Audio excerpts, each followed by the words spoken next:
Gather round, friends. It's time for Officials Tales. Hosted by three retired sports referees that coaches throughout Northern Ohio knew as the Three Blind Mice. They are authors of the book called Officials Tales.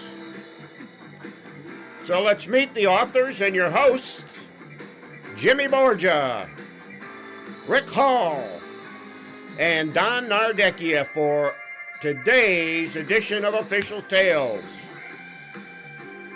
Now here's your host, Rick Hall. Welcome everybody to tonight's edition of the Officials Tales sort of story time. We're going to read out of the book a little bit and go over what we do as sports officials to get ready for the next season. And do we really have an off season? And from a guy that's been there, done that, not really. And our wives hate us for it. So before I get into that, let me talk to my buddies. Hey, Nardo. Hey, Rick. How you doing, buddy? Good seeing you again. And I know he can attest to that. I'm sure Susie had some nice words for him when we were running around in the summer. Yeah, you're doing that again. Oh, for God's sakes. Don't we have something else to do? Can't we go to the beach? For God's sakes. You know. And then I got my other buddy, Jimmy. Hey, Jimmy. Hey. What's up? Straight out of the poker loss, right? I mean, you know. No, I won today. Oh, come I on. won. Wait, you had them No aces up wonder your he was sleeve. late getting here.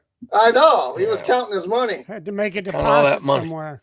Hey, you know, Yeah. you're not supposed to count the money while you're sitting at the table. Right, I know that. I know There'll be that. time saying. enough for counting when the When the dealing's dealing's done. done. Know So that how you song. guys doing? You guys doing great? Not a bad day. Yep, Great. not a bad That's day good. at all. So as I started off, we're actually really going to be going over, and it's about that time of the year where we start gearing up. May, Don, and I'll let Don get into that too. But Don started bringing in the AAU teams and stuff, and we start working AAU. Then summer league, and we get into the camps for basketball and football and all the other stuff. And it's almost like we never really had any time off. So before I tell the whole story, Don, I'm going to leave it up to you to get rolling on part of the fourth quarter of the book. Do we really ever have any time off? So go right ahead, Don. Yep, all right. So we'll start reading. We'll break off and comment on some of these things along the way. But Sure. for any sports official, it might be hard to find a legitimate off season. If you're a two-sport official, it's really tough. And if you're a three-sport official, you probably don't ever have an off season. No. With high expectations of today's parents for their athletic kids and the increasing number of games being played, officials can officiate year-round. I know some really solid basketball referees who totally shut down once their postseason tournaments and all-star games have finished. Most certainly, there's a level of burnout that has to be addressed. Golf for some, vacations for most, reduce the number of ready, willing, and able officials to work the many weekly games and weekend-long tournaments. Mhm. The same situation with the huge volleyball tournaments that are scheduled throughout the country in the late winter and spring, along with all the summer stuff, girls basketball tournaments, guys basketball tournaments, and then you've also got the American Legion baseball, and you have progressively lower levels of baseball that has become popular and actually pretty well played, but they all need Absolutely. officials. Some officials enjoy working these tournaments because they can earn a nice paycheck working a multitude of games over a 2 to 3 day period. The money is good, but I've always stayed away from working too many games in a very short period of time. And as a warning to new officials and parents, listen to what this is all about from my perspective. You got to know your stamina level.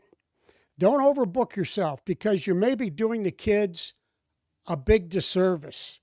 Fatigue leads to taking shortcuts on the court, out on the field. Shortcuts lead to inconsistent officiating, and that leads to problems that as an official you don't need. Coaches become unglued at some of these tournaments. These aren't professional, and I say that as high school coaches. I call them professional because they have certain guidelines that they act by that Mhm. are strictly adhered to by the state associations. You get a technical, you're on thin ice. You get two technicals in basketball, you're sitting out a couple games. You know, that's Mhm. just you get pitched in baseball, you're sitting out a couple. So you know, it's coaches come unglued, the ones that aren't as professional during the summer. They stop coaching actually their kids when they get unglued, and they start yelling at the referees. Sure. The kids hear the kids and their parents hear the yelling, so they join in, and play just goes down the tubes from there. Coaches even argue about good calls, trying to gain advantage on the next call. As soon as parents see their kids complaining, they throw in their 2 cents and another 2 cents, and only escalates from there. Parents, you got to realize that during tournaments, referees assigned to your child's game might have worked 6 games in the previous 8 hours. That's not nearly enough to recovery time to be as efficient as someone who is officiating even a junior varsity game during the regular season. It's easy to see how referees can become more and more fatigued as the day progresses. You know, you'll go to places for tournaments and you'll see guys come in rolling a bag with them, rolling a cooler. Maybe they come as a threesome. They go in the corner somewhere away from the crowd, and they hang on just a second. They're in a crowd and they can't. They don't want to be by people because one of them is going to be resting all the time. Oh yeah. There's 2 guys on the floor. The third guy sits one on. Rick, can you take over for a second? Kind of explain this a little bit. Yeah, because what we do a lot of times, and Don was like a master of this, especially when it came to summer league. He would make sure that he would give us, a sub guy, especially when, we had a bunch of games scheduled. He would make sure that, we would work on and off quarters, so we're not burnt out. Especially AAU tournaments where you're working a ton of games, or summer league, or like summer camps we would go to. I can remember working 15 games in a day and a half, and that's a lot. I mean, that's a lot for anybody, and even 3-man. I mean, like this camp here, for instance, that we all went to in Bowling Green. Now, this picture is one of which where I believe Don and Jim went to. And then my buddy Mike and I, we went the following week. This is the one where I believe, now you're going to have to correct me if I'm wrong, Jimmy, but this is the one where Don went out the wrong door at Bob Evans, correct? Yeah, I believe it was. It might be. We went there 2 years, so that would have been Yeah. when we went. Yeah, it was one of them anyhow. I remember that, and a quick story about this tournament particularly is they put us up in the dorm rooms at Bowling Green. Okay. Now the dorms at Bowling Green are not air conditioned. You have basically, jail cots to sleep in, and they're all 6 feet long. And I'm in the same room with 2 box fans with a 6'9.5" guy trying to sleep on a 6-foot bed. And he goes, well, what do you think I should do? I said, why don't you just open the window and stick your big feet out the window and use that as a prop? But that is one of the tournaments that we literally worked 15 games in a day and a half. It's insanity. But the things you put yourself through to try to get ready and to stay ready, because like I've said in many of the shows, football shape is one thing, basketball shape is a completely different animal. And you got to understand, when you're only as good as the time you put in. And I'm sure these guys can attest to that if you're not putting the time in the off season doing camps like this, or summer league, or Don put on a camp here in Norwalk for 18 years that Jim and I helped teach at and be clinicians at. And I've got t-shirt, shirts, and watches to prove that from all the camps. And you don't understand. I mean, I think that the normal, now the refs that are watching this, they get it. but your normal person that's watching this, the time we put in, reading the book, studying the book, like Bill Foltz, I was just talking to him last week. He's already in the book. He's been reading that rule book and all the changes. I mean, he knows that book inside and out. Even then, there's things that's going to come up that you don't know. That's why you need to work the summer. And this is where you fine tune yourself. What do you think we send our kids to summer camps? Basketball, football, and all that stuff, speed camp. That's where they get better. It's not during the season or, when practice starts. That's too late. So anyway, I'm going to let Don get back at it, and we'll. Yeah, we're talking to the young officials. When you go to these things, you got to really be careful. We had, because of the need for the one tournament that we held here in town that both high schools and the rec department sponsored. Sure. And at its high point, we were using 3 courts at the high school, the big court at the junior high school, the court at St. Paul's, and 2 courts down at the rec center. Mm-hmm. And then we used a court at Monroeville. We used a court at Margaretta. We used 2 courts at Clyde. And Monroeville, we used a court there. I mean, we had a lot of courts going. That's a lot of officials and Sure. and a lot of games. But yet we'd have some guys from, and we had to use them. We had no choice. From Absolutely. Cleveland and Toledo, they come in a threesome and they park all day. So there's basically 12 games on a court. They get an hour apart. They start at 9.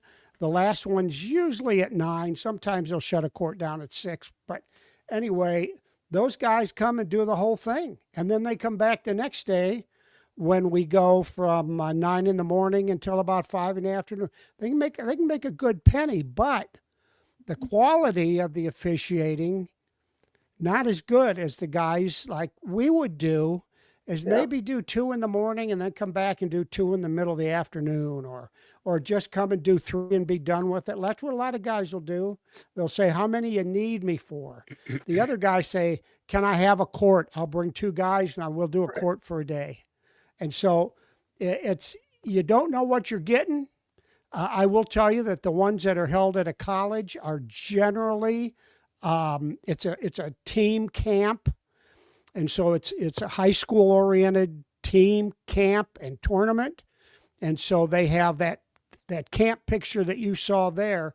That was what everybody was there, was to do a tournament, a high school tournament there, and also to learn how to use 3-man mechanics while doing that. So you may walk into a tournament that week and then next week go to one with travel teams, and you'll see nothing but these guys you've never seen before who come in. They don't run to half court. You may see them during timeouts or between games if nobody's shooting around. They're out shooting every trick shot in the book. You think those guys think it's not all about them when they're showing off some skills from 10 years ago that they still possess? This guy? Yeah. Look at that. Ass, man. Look at that. Hey, like that almost- guy there? Yeah, I almost beat them guys down there. I'm 3 times their age. Oh, The guy in the blue is a faculty member, and the other one's a kid that didn't play any sports. That doesn't matter. That's old half court. That's old half court Borgia right there. That was for the people in Norwalk. That was half court Plesnick. Now, see, this is what Rest in peace, Al. this is what you're supposed to look like. You see that? You're down the floor. You're in front of Who the hell's that? where you're Yeah, in supposed front to of the be. shooter there. Yeah. You see that? I got my eyes on the shooter. Wait a minute. You see that? That's Did you wear your toupee that day? Yeah. Okay. No, he has that black spray. Oh, okay. Yeah, I forgot right about here. that. See that running right there? Yeah. I mean, look. And then you got Nardo. Look at this. Look at this. Yeah. He don't even have his 10-second count going. He's just like, screw it. I'm like, the hell, let's go. He was walking. Yeah, Look at that. I was officiating one-handed. Yeah, I was like, Yeah. I can do this. Hey, well, you figure, you know what it is. You figured if Jimmy can do it with one eye, you Right. can do it with one hand. Anybody can do it. You had to know how to pick your partners, Jimmy. That's it, baby. Well, and I was left with these guys. Hey, now the other thing though is when we did that camp up the Bowling Green the first time, that was when we were starting to learn to do 3-man mechanics. That's right. I believe we paid $150 for that. Mm-hmm. That included all our meals. We got the T-shirt and the shorts that you saw on there. They gave us a plaque, and at the end of it, they gave us $50 back for working the tournament.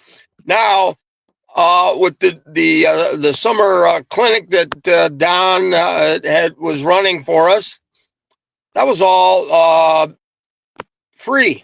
The thing that we got was it Chris Blally was able to get a hold of somebody to get us jerseys or jackets? Chris had it in through the pro shop over at the golf course over at Sawmill Creek. Right. And so we went in there and looked at some colors that were being phased out in shirts and sweatshirts or jackets, whatever, changed things around a little bit. So we were able to get a good price on those because they wanted to clear them out of production. The shirt company did.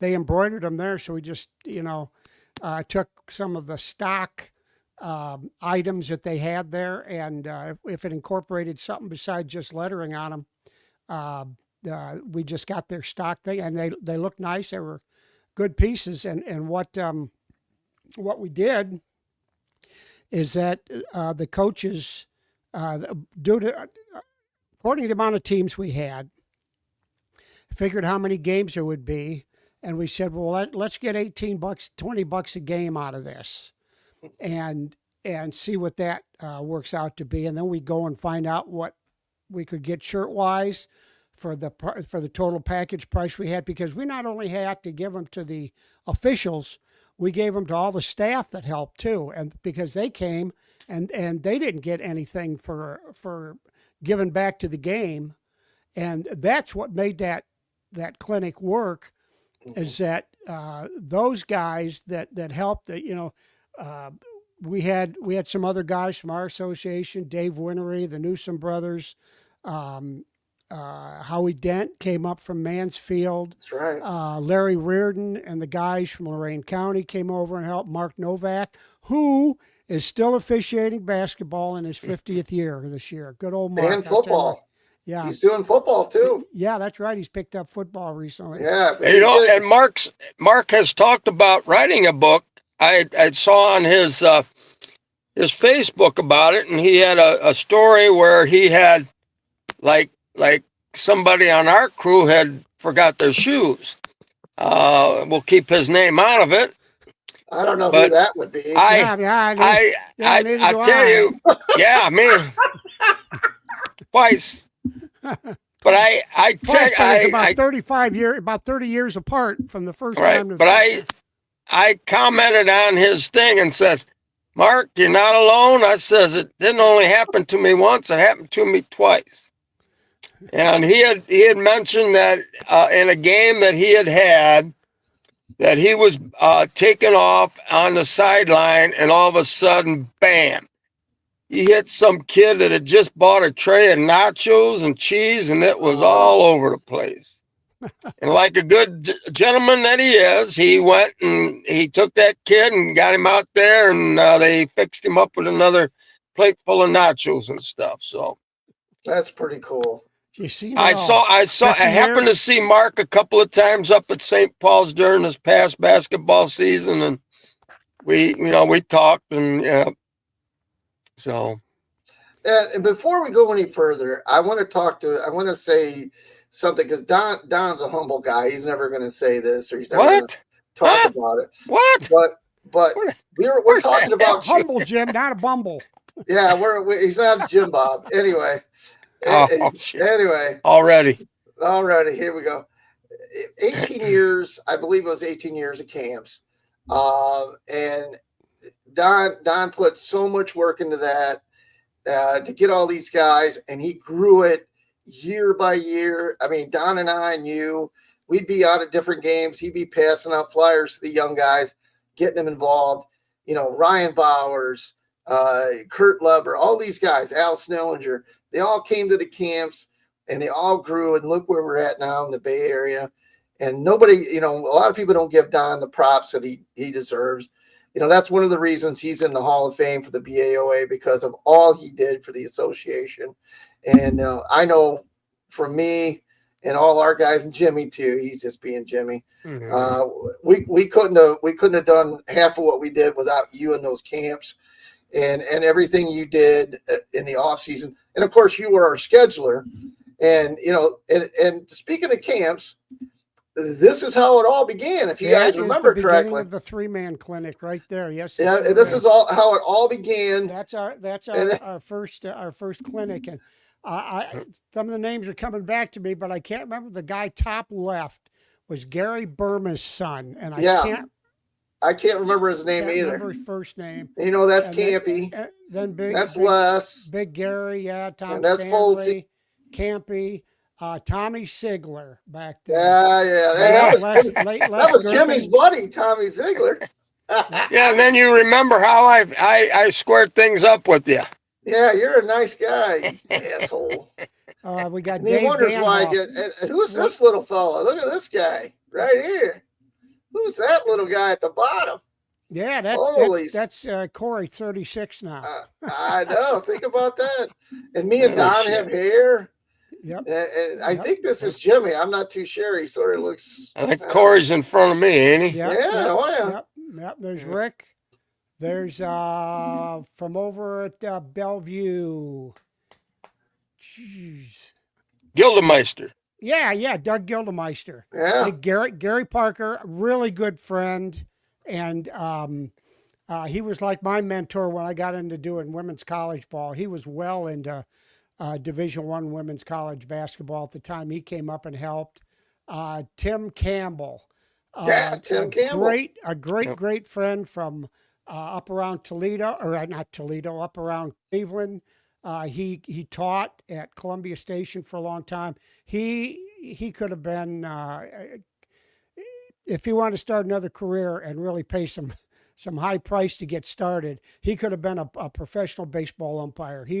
He had worked the plate numerous times in the state championship games. He was a great basketball guy. He got into football, really good. Back row right, Lee Chorniak from Vermillion, always was over here for doing summer leagues and helping in the clinics. Great guy. Dave Wintery next to him. Denny Foltz is our Hall of Fame bunny there. Yep. And Dave Danhoff right in the middle. He was a Division I basketball official at this time, working the Mid-American Conference men's. Those Timmy Campbell and Gary Parker and Dave did a great job with that group right there on those two courts up at St. Paul for the very first clinic. It was a great picture that we look back and see some of those guys, and the sadness of seeing Lee and Les both passed away way too early. Well, if you ever get a chance, you can see Tim pretty much any time. He's one of the first tour guides at Castle Noel in Medina. And what a great guy. Actually, when we go down this summer, Sherry and I have tickets. We'll be taking him a book. So just to say thank you, because that picture happens to be in the book. In the book, yeah. So, but you know, with all that being said, I wanted to say for me personally, and all the young guys and all the guys that came up through the camps, you know, we owe you a big thanks for everything you did and putting those things on. And you know, we learned a lot. We got to teach a lot. I know Jimmy and I got to teach a lot. A lot of the young guys that we just mentioned. Talk to Al; he'll tell you. You know, he came up because of that. So, you know, when I came in, I thought, you know, I there's no sense getting into something if you don't want to try to make it better. And I just thought that way about our association. And when I worked a couple clinics, when Diane Place, who was my college supervisor for 10 years, and offered me opportunities that I never dreamed I'd ever see. As far as officiating, I went to her camp second year, maybe after the first year I refereed for her, and the next season she said, "Hey, could you give me a couple days at my camp as a clinician?" So I did that for 2 more years. It really gave me the confidence that I could put something together, which you saw with that picture, and with the help of those 3 guys, that Oh yeah. it worked well. It got much bigger next year. And then when Noah Kai opened up the new building, that blew the roof off of the thing Sure. as far as having a lot of teams. And that's when we started calling and inviting Mansfield Bowling Green group. They would come down, Jeff Dever up there, and the guys in Lorain County were great. Stan, Always, yeah. Remember Stan and Nate come Yep. down, they take a court. What? My What man fun. Nate. And and every one of those people I asked because, if I wanted people that I knew their personality for helping people, not trying to be hard nosed or a show off, but guys that truly want to help. And Yep. that's what I got every year, and it was, like I say, that's what made it work. Oh yeah. I can put things together on paper, but when it comes Saturday morning at 7:45, and we're going to start the classroom session at 8. If I had to make a couple more phone calls, somebody took over the class, and it wasn't the same every year, but it always worked. It worked well, and Sure. I've seen some of our people that came to that work in the state tournament. One person we forgot, Marilyn DeWalt, came a couple of Oh yeah, times, yeah. and Yep. she just worked her third state girls Final Four this year. So I mean, I've I know from coaching at the high school that you always enjoy seeing what the kids that you worked with at the high school, what they become. That's right. And as kind of being the Papa Bear of this 3-man clinic, it's always fun to see people that have been here do well. I don't know if you guys remember Greg Langsdorff came to St. Yep. Paul, and he came down with Steve Spoon from Spooner. Toledo for the clinic. And we first met him, he looked like a high school kid. And he had a situation on the court with the coach, and he teed him up, and it was like, hey, this kid's got a spine. He's going to be good. When Corey was junior, I think, senior at Findlay, we went there to see the regional final basketball game for University of Findlay, Division II NCAA. And when the officials came out, I looked down on a court with Greg Langsdorff. So I went down and talked to him. I had to be quick because I know there was an observer there. And I asked him, I says, road stop here? He goes, no, I'm going to the Division II's Final 8, as is Division III, Final 8. He said, no, I'm going there. And I said, any assignments? He goes, nothing beyond the first game. He worked up through the semifinals because Findlay was in the finals. And if you work in that league, you can't work that game. So he worked the group of 8, the group of 4, and then had to sit out that last game. But he was one that wasn't noticed much in Ohio as far as tournaments. And he went to the Hoosier Buckeye League, did more traveling in Indiana to get noticed. And then all of a sudden they started noticing him in Ohio. And I was watching one year he'd work the Ohio, the league with Capital and Northern. He'd work their semifinal, and on the North Coast he'd work the final. The next year it'd be opposite. So he did a lot of legwork to get noticed, but once he did, he had a nice run there. He was on the supplemental staff for the Mid-American Conference last I knew, which which means he was almost in, but I've lost track and I don't see many box scores anymore. But that's seeing those people that do really well, that maybe we were helping push them a little bit at the right time and give them a little confidence. That really it's a feel good feel that you got to experience it. Yeah, and I think for us, especially now that we're at the other side of the career, we look at it and we go, wow, what did we do? And then we have these young guys come up to us, Al, with the one guy that talked to us at the funeral and, that was talking about us, the reason he stayed in the sport. And, and it makes you feel like, you gave back, you made a difference. And I think that's why there's really never any time off. When is your time off as an official? Yeah, you really don't have got any.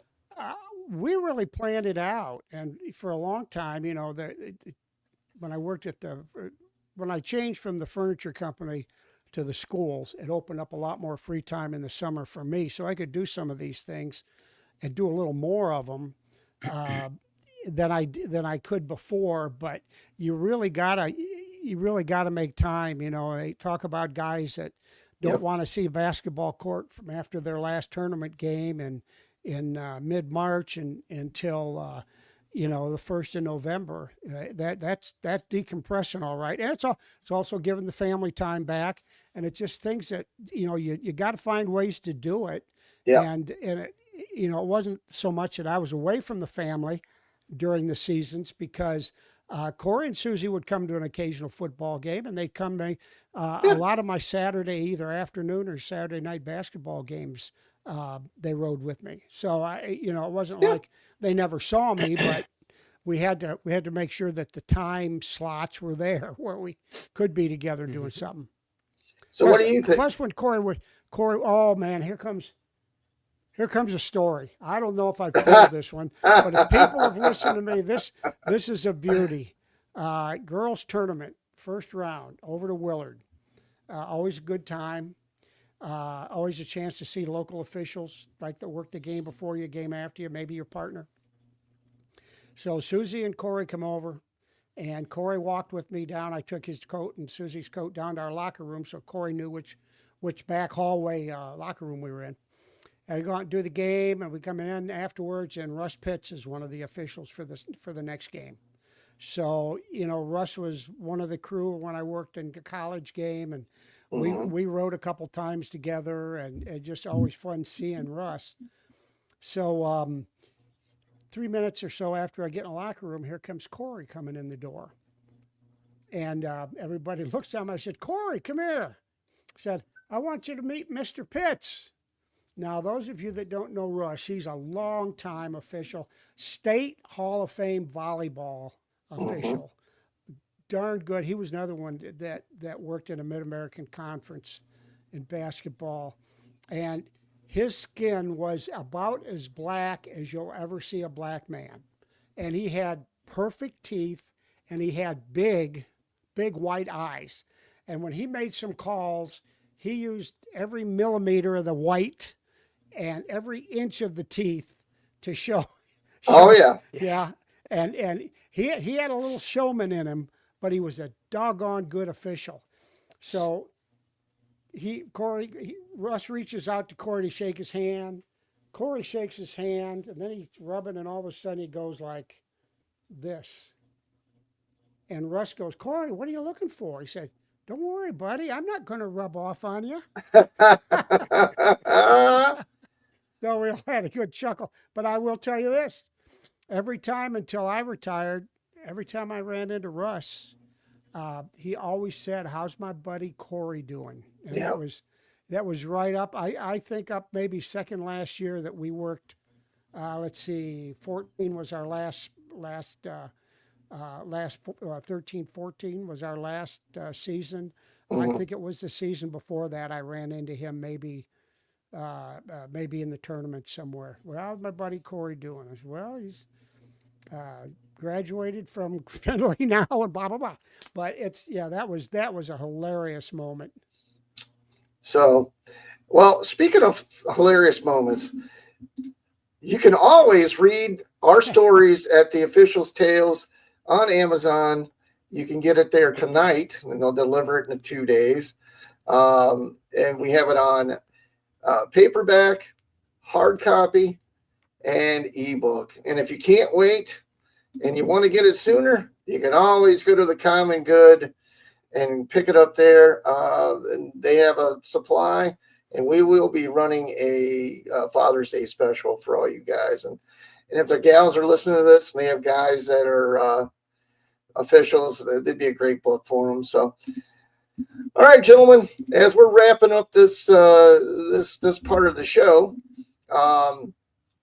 you guys got anything? Jimmy, you got anything to say about summer leagues or anything before we close out? The other thing that we had part of was when Mike Smith, who was up at St. Paul, he would run an alumni game, and Don would get the officials for that and everything, and we would work that. Again, this was freebie stuff, but Mike would invite us up to his house in the Final Four. And we'd always go up there and have the chow and stuff. His mom and dad was up there, and I would always have to give Mike's mom a hard time because of the one night when I was officiating the boys' game. I think St. Paul was playing Perkins, and I believe TJ, who was at Perkins at the time, had got tossed out in the tournament game the year before, so he could not be down on the bench. Right.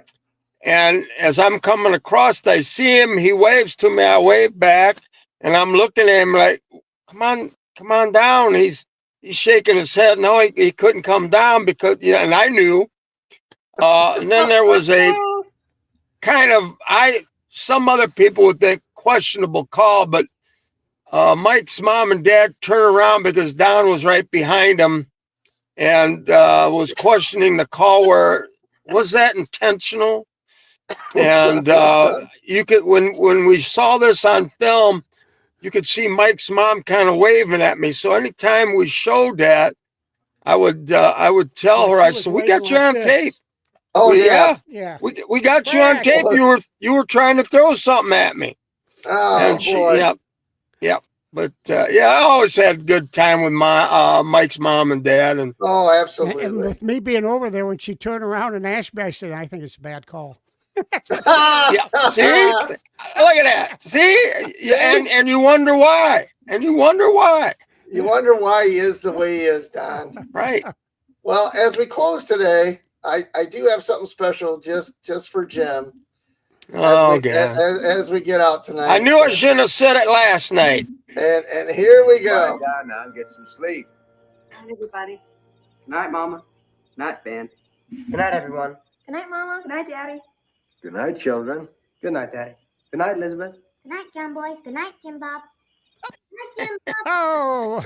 Good night, Jim Bob.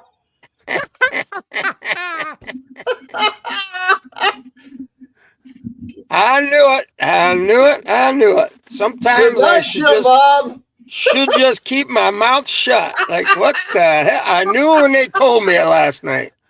Good night, Jim Bob. So Good hey, night, thanks Jim again. Bob. Hey guys, you guys got anything to say to our people as we're closing out tonight?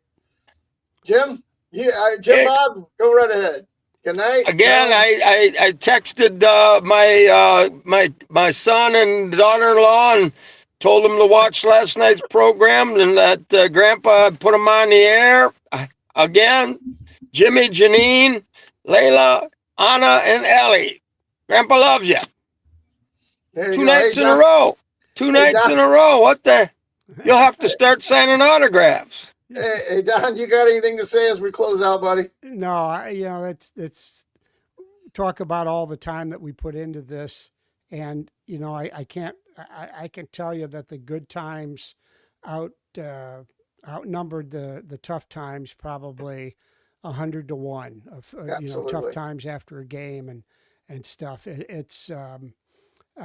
We were fortunate. We were more than fortunate. We were darn lucky that things fell in the right places at the right time for all of us. Because first of all, to think that we could last as long as we did physically, Yep. And you know, I always assumed about a year after I retired from basketball, I'd be trading in these factory issued knees for new ones. Oh yeah. And it never came about, especially that time, you know, when I was icing my knees after every game. Absolutely. I get 2 bags of ice, put them on them, write them out on the car coming home, second half of that season.